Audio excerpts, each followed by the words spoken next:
ஜோதி வடிவில் காட்சி கொடுத்து அதிசயிக்க வைக்கும் சித்தரின் ஆவி.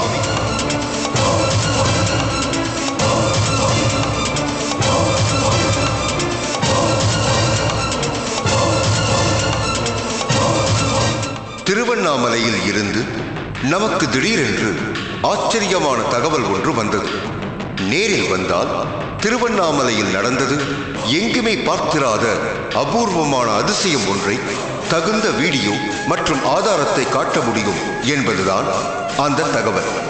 இந்த தகவலை நமக்கு கோவிந்தராஜ் என்பவர்தான் செல்போனில் தொடர்பு கொண்டு சொன்னார். அப்படி என்ன அதிசயம் என்று ஆர்வ மிகுதியால் அவரிடம் விசாரித்தோம். செல்போனிலே அந்த அற்புதத்தை விளக்கி சொல்ல முடியாது. நேரில் வந்தால் நீங்களே அதீத நம்பிக்கையோடு நாம் திருவண்ணாமலைக்கு பயணமானோம். திருவண்ணாமலையில் ஜீவசமாதியான சித்தர் ஒருவருக்கு பூஜை செய்யும் பொறுப்பில் இருக்கும் கோவிந்தராஜன் அவர்கள் அந்த பகுதியில் அறியப்பட்டவராகவே இருந்தார். எனவே அவர் எங்கு சென்றிருப்பார் என்று விசாரித்துக் கொண்டே திருவண்ணாமலை எங்கும் சுற்றி அலைந்தோம். அப்போதுதான் ஒருவர் உள்கிரிவலம் செல்லும் பாதை வழியே காட்டுக்குள் சென்றார். ஒருவேளை அங்கு கோவிந்தராஜனை காண முடியலாம் என்று சொன்னார். எனவே நமது குழு உள்கிரிவல பாதையில் படம் பிடித்துக் கொண்டே பயணத்தை தொடங்கியது. அணைந்த நிலையில் இருந்த அதே விளக்கின் படங்களும் மாறி மாறி இருந்தன.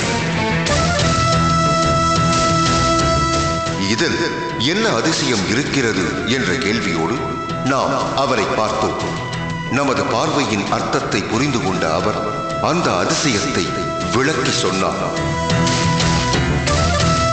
அண்ணாமலையார் சுயம்புவாக என காரணமாக இருந்த இடைக்காட்டு சித்தரின் ஜீவசமாதிக்கு பூஜை செய்து வருபவராம்.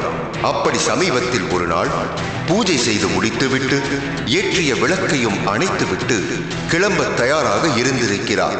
அப்போதுதான் அந்த அற்புதம் திடீரென்று நிகழ்ந்து இவரை பேராச்சரியத்தில் ஆழ்த்தி இருக்கிறது. அதாவது அணைந்த விளக்கு திடீரென்று பிரகாசமாக எரியத் தொடங்கி இருக்கிறது. முதலில் ஒன்றும் புரியாமல் கோவிந்தராஜன் விழித்திருக்கிறார். பின்பு அந்த விளக்கையே உற்று கவனித்துக் கொண்டிருக்கிறார். சுடர்விட்டு எரிந்த விளக்கு மீண்டும் அணைந்து விட்டது. சற்று நேரத்தில் மீண்டும் அந்த காமாட்சியம்மன் விளக்கு பெரும் ஜோதியாக சுடர்விட்டு எரிந்திருக்கிறது.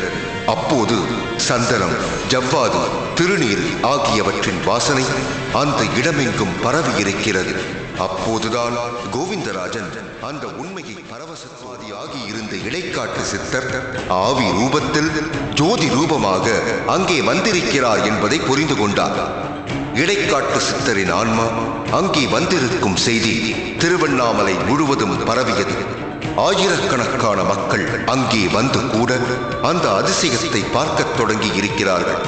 சில நொடிகளே ஜோதியாக சுடர்விட்டு எரிந்து காட்சி தந்த இடைக்காட்டு சித்தரின் ஆவி 5 நிமிடங்கள் வரை அங்கே தொடர்ந்து தோன்றியிருக்கிறது.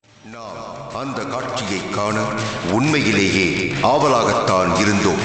இடைக்காட்டார் செய்த அற்புதங்களை எல்லாம் நமக்கு சொல்லி முடித்த கோவிந்தராஜன் அவர்கள் இறுதியாக அந்த வீடியோ காட்சியை காட்டினார்.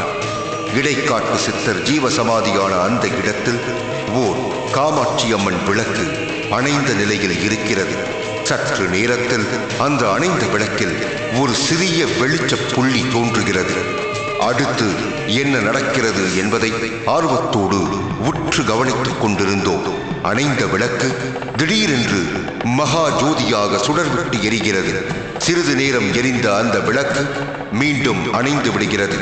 சற்று நேரம் கழித்து அதே அணைந்த விளக்கு சுடர்விட்டு மீண்டும் பிரகாசமாக எரியத் தொடங்கியது. இந்த அற்புதம் எப்படி நிகழ்ந்தது என்று நமக்கு புரியவே இல்லை. எனவே நாமும் ஒரு விளக்கை ஏற்றி அதை படம் பிடித்து 2 காட்சிகளையும் ஒப்பிட்டு பார்ப்பது என்ற முடிவிற்கு வந்தோம். இதோ 2 பக்கமும் 2 விளக்குகள். இடதுபுறத்தில் இருப்பது சாதாரணமாக நாம் சோதனைக்காக ஏற்றியது. வலதுபுறத்தில் நீங்கள் பார்க்கும் காட்சி இடைக்காட்டு சித்தரின் ஜீவசமாதியில் படம் பிடித்தது. சாதாரணமாக நாம் ஏற்றிய விளக்கு தொடர்ந்து ஒரே நிலையில் சுடர்விட்டு எரிகிறது. அதை அணைத்தால் அணைந்து விடுகிறது. ஆனால் வலதுபுறத்தில் சித்தரின் ஜீவசமாதியில் படம் பிடிக்கப்பட்ட காட்சி முற்றிலும் வேறாக இருப்பதை நீங்களே நேரில் காணலாம். விளக்கு அணைந்து இருளாக இருக்கும் அந்த இடம் திடீரென்று ஜோதிமயமாக ஜொலிக்கிறது. சில நொடிகள் எரியும் அந்த விளக்கு மீண்டும் அணைந்து விடுகிறது.